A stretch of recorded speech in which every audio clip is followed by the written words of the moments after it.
and welcome to this week's Marketing Mentor. I'm your host, Hannah Statham, the founder and director of Media Mortar. In today's episode, I wanted to answer a question that's come through from one of our followers, Amy, which is how do you work well with digital influencers? How do you make sure you don't get burnt? Now, I know heaps of horror stories of brands working with digital influencers that hasn't gone so well. And what I know from having run a lot of digital influencer campaigns is it's your preparation that really prevents coming unstuck at the end. And we get a lot of feedback from the digital influencers that we work with that we are incredibly thorough. So I wanted to take you through a bit of our approach, which I will admit is thorough. It could be overkill, but I find that if you're not thorough at the beginning, that's where you come into all those problems at the end. So I wanted to share a few of the things in answer to Amy's question that we do that perhaps you might not have thought of if you're thinking of engaging an influencer for your brand. So the first one is selecting the right influencer. So there's lots of ways to do this, and we wrote a blog post with all of the steps that we would go into in selecting the right influencer. But I wanted to call out two sort of extra steps that we do that perhaps might not be part of your plan. And the first one is really checking their engagement rate. So because as a brand, you don't have the visibility over the influencers' likes and comments and their engagement rate, you have to really rely on their media kit to do some of that assessment work. We use an online tool called Flanks. So it's PHLANX to check out their engagement rate. And what I love about this tool, and it's free, and there's another one also called Clear, KLEAR, that you can also use that will give you the industry engagement rate for an influencer of that size and see how they're doing, where their audience is based, so you can really align it to your marketing goals. And that's what I really like about that tool in particular, because otherwise you're really just taking it off face value off a media kit, which of course puts their best foot forward. The other step we do in this finding and selecting the influencer phase is we always get a referee check from another brand who's worked with them. Because what you can't tell from a media kit and what you can't tell from an engagement rate is what that person was like to work with. And sometimes what you can tell by just asking another brand, hey, how did this influencer go? Did you get the results you wanted? Was it delivered on time and budget? If you start to ask those questions, you can start to work out who's really great to work with and also who maybe you should just take straight off that list and save yourself the time. So a referee check is really important, just as you are hiring an employee to do with an influencer before you engage them.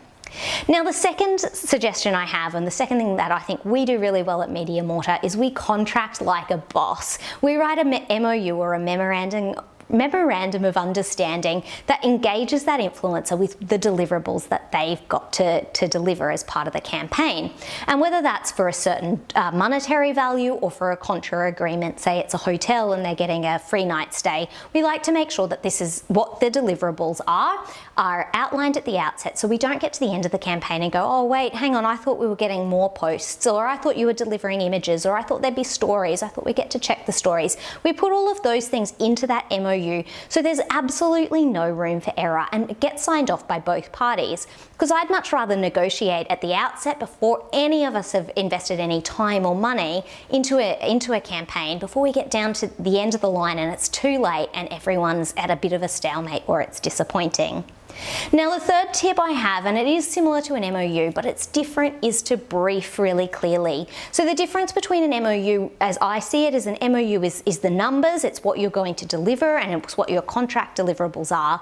The brief is the messages, and this is so important. And I think a bad brief is actually more common than a really good one. So we like to give the influencer the objectives of the campaign, why we're doing it, why they were selected, make them realize why they've been handpicked and what we were looking for here.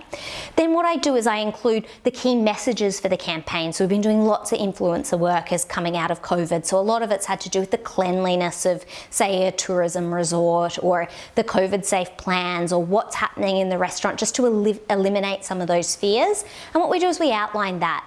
The other thing that I do is a list of what not to do, because I know as a content creator, I'm often drawn to the thing that I probably shouldn't do, or I shouldn't touch, or I shouldn't film because it's the most exciting. So if your business has OH&S concerns, or you are in a position with your COVID safe plan that you can't promote people sitting next to each other or camping next to each other, you need to put those in as what not to do's. Otherwise, you're almost guaranteed that that influencer is going to see this incredible side of everyone enjoying themselves around a campfire, and and then it's content you can't use because it's against your plan or your response to this current situation. So making sure your brief is really tight is so important to making sure you get the best outcome possible. So look, they're just 3 tips. We have a lot more online. If you'd like to read our 10 steps into engaging an influencer, you'll find it online at mediamortar.com.au/blog.